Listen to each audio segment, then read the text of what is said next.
C'est fondamental de comprendre le business model parce que pour vos différents projets, il va falloir que vous puissiez savoir quel est le business model. Parce que si vous n'avez pas de business model, vous ne pourriez pas rentabiliser votre projet. Et ça ne va pas fonctionner. Parce que vous ne pouvez pas passer le temps à investir dans un projet et vous ne gagnez pas d'argent. Donc, si vous ne trouvez pas le moyen par lequel vous gagnez de l'argent à travers votre activité va disparaître. Qu'importe sa pertinence. Oui. Donc, si je comprends très bien, ça veut dire que quand on parle de business model ici, ça veut dire que c'est déjà quelque chose que vous avez déjà essayé et qui marche. Bon, on parle de… Déjà, il faut préciser, pour ne pas te couper, on parle de business model quand on est déjà à l'étape de projet. Oui. Donc, ça veut dire que vous avez déjà commencé à essayer l'activité jusqu'à obtenir certains résultats.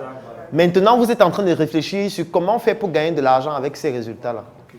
Oui, c'est de ça qu'il s'agit. Business model, ça veut dire que vous gagnez déjà de l'argent. La question de la rentabilité vient après. Du moment où vous gagnez déjà de l'argent avec un projet, ça signifie que vous avez un business model. Maintenant, on va réfléchir. Est-ce que c'est rentable? Est-ce que ça ne l'est pas? Ça, c'est une autre réflexion. Est-ce qu'on comprend ce que je suis en train de dire?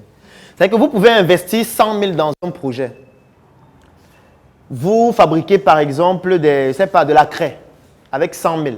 Mais en vendant, vous réalisez un chiffre d'affaires de 60 000 seulement. Ça veut dire que ce n'est pas rentable, n'est-ce pas? Mais vous avez un business model puisque vous avez réussi à gagner de l'argent. C'est juste pour que vous puissiez bien comprendre la définition. On va parler de la rentabilité par la suite. Si vous ne gagnez pas d'argent avec votre projet, ça veut dire que vous n'avez pas de business model.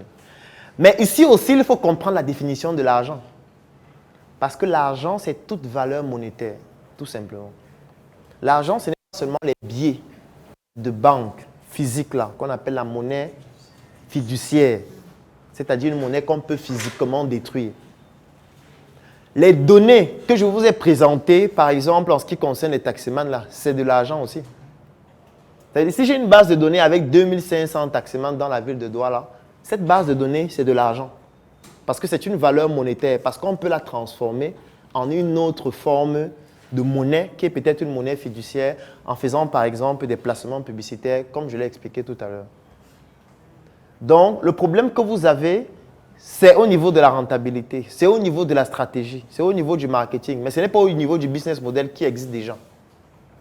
Maintenant, ce qu'on peut faire par contre, c'est qu'on peut développer d'autres business models parce qu'il en existe plusieurs. Le business model que vous êtes en train d'essayer d'utiliser pour rentabiliser votre activité, c'est le fait de vendre le poulet. Ça veut dire que vous avez une ferme et quand vous produisez vos bandes de 1000, 2000, à la fin, vous prenez le poulet, vous essayez de le vendre, que ce soit en gros ou en détail, mais vous êtes en train d'essayer de vendre. Ça, c'est un moyen de gagner de l'argent à travers votre activité. Mais c'est l'un des moyens parce qu'il en existe plusieurs autres. Je vais prendre un autre exemple de moyen qui peut permettre de gagner toujours de l'argent avec la même activité.